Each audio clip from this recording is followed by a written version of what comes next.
Welcome to Sense of Style. I'm Stuart. Okay, Boomer. 8 fragrances for those evil people, baby boomers. And I am not a baby boomer. I am Gen X. Just a little bit of an aside. This is the book that popularized the term Gen X, Canadian author. All jokes aside, though, boomers are not evil at all. In fact, I am of the older cohort of Generation X, so I do have a little bit in common with some boomers. And I have some really good ideas as to what fragrances would appeal to them. At the end of the day, I know anyone can wear whatever they want, but generally people want to wear things that are familiar to them and familiar to their partners. The same kind of ones roughly that may appeal to me. So I have a lot of good ideas in that area.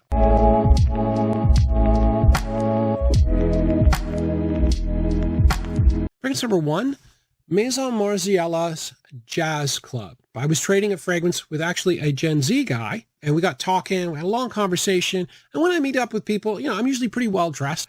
You know what he said to me? He goes, you know what fragrance you should wear? He goes, Jazz Club. He goes, because I can just picture you there sitting in a smoky room with a whiskey in one hand, a cigar in the other, watching the jazz. And I thought, I took that as a compliment. It's kind of a sophisticated, a little bit artsy kind of thing.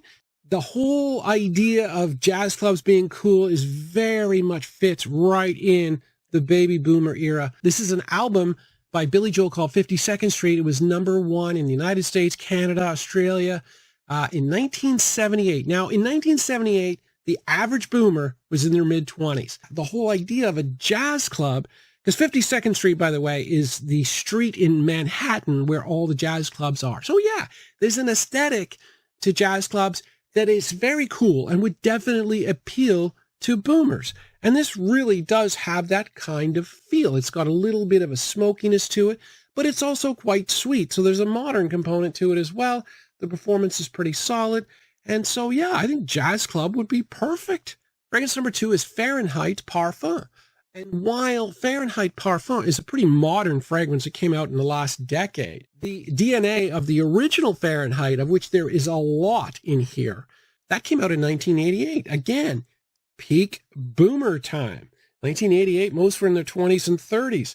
And so you can have your cake and eat it too, because this is a lot of the original DNA, but it's also been modernized. So you've got that leather and violet leaf of the original, but then you've also got vanilla, rum, and licorice, the gourmandy quality with really good performance.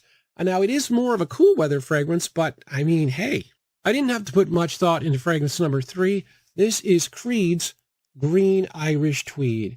And the reason I say that is because a bunch of boomer actors and movie stars, guys like George Clooney and Tom Hanks, I mean, this is their fragrance of choice. This is like a perfect boomer fragrance. It is a little bit of money involved in order to buy a Creed, but it's also a nice warm weather as contrast to Le Parfum here, and it just smells really nice. So you've got lemon verbena. There is some iris, which differentiates this from cool water, and violet leaf again. So the violet leaf, very, very fresh. It's a spring fragrance, but totally wearable in the summer. Really good performance. And yeah, I put some on today. Sometimes I get the iris, sometimes I don't. On a clear day, I can really smell the iris, and I can really get it today. This is a great fragrance. Number 4, I went with something a little bit more affordable. The first 3 are kind of expensive. I went with John Varvatos Vintage. And this is a fragrance that does tend to appeal more to mature guys. And the main reason for that is, even though it's a dark fragrance, it's got tobacco and leather, it is also very herbal. There are 7 either green or herbal notes in this. So it's definitely an aromatic fragrance above all. There's also a fruity quality as well. You've got quince and rhubarb actually comes off as kind of fruity. So, everything about this, including the price, is pretty appealing, pretty good. And as I said, yeah, this one is already very popular with the more mature set.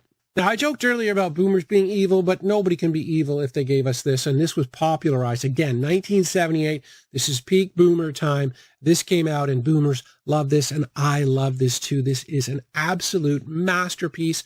And for all the terrible, terrible things they've done, this makes up for it. So this is pine, leather, tobacco, and oak moss, and it is one of those fragrances that whenever I smell it, I get chills down my spine. I am not kidding. I hadn't smelled this in years, and I was just like, it was incredible. Now, the new formulation, it's been watered down a bit. You can still get a little bit of the original feel in the open, still strong enough. You still feel like the old Polo green, but the rest of it's been watered down. It kind of feels a little bit weird, but the price is not bad. And, like you would think a legend like this would be super expensive.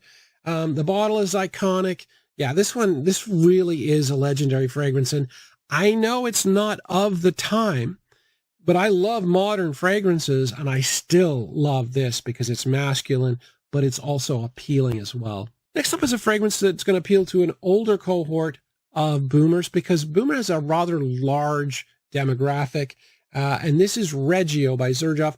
And even though this came out in 2011, it's got a lot of spicy carnation, which is a very old note. Carnation was really big right into the 60s. 70s, it kind of, a little bit of it. But yeah, some of the younger boomers now couldn't relate to this at all. So yeah, looking at the older boomers, and the carnation here is what makes it definitely look and feel older. So carnation is helped along in the spiciness by lavender and a lot of cardamom. So it's spiciness ramped up. There's other components here though. The lavender and the geranium, that's kind of an aromatic herbal feel. And then you've got a fruity component with plum and ylang-ylang, a fruity floral. And then there's a fair bit of vanilla. So there's all kinds of different things. I mean, it is a niche fragrance after all. Crazy good performance. And it has a powdery feel. But the end of the day, it is primarily an old-fashioned carnation fragrance, and that's pretty much, I think, how it was designed to be. And I do think an older demographic would appeal to this guy. Next up, we have Habit Rouge. Again, a fragrance that would appeal to the older demographic. This came out in 1966. It has some carnation, but it's not really a carnation fragrance. But this one is considered to be a legendary fragrance. But in 1966, the youngest boomer would have been 2 years old. So yeah, this is definitely older boomer. And primarily, there are other stuff in here, a little bit of leather in here. And primarily, though, this is a citrus rose fragrance. Little bit of sweetness, but a citrus rose and a very powdery rose, which is kind of counterintuitive. When you think that Sean Connery, who's like Mr. Macho, I mean, this was his fragrance of choice, a powdery rose that feels kind of modern, but the other notes kind of tone that down a bit, and that somehow, for, I don't know how, somehow acceptable. But yeah, this one really is a classic, and I would definitely go with the eau de parfum like this rather than mess around with anything weaker than that, because when you're dealing with rose, you want to have something that's quite strong. And finally, we have Supremacy in Heaven by Afnan, and this is a clone of Silver Mountain Water. Very much a younger boomer DNA, and this is one of my favorite fragrances. This is one of David Bowie's, who was a younger boomer, and it came out in 1995, Silver Mountain Water, not this. And it's just a gorgeous, sort of warmer weather, generally fragrance. It's got tea, musk, and a little bit of black currants. It's a little bit sweet, a little bit green with the tea. And this particular clone is great. I have another clone that doesn't last very long. This one, I get a good 6 hours. And for a fresh fragrance on me, that's really good. I get some projection with it too.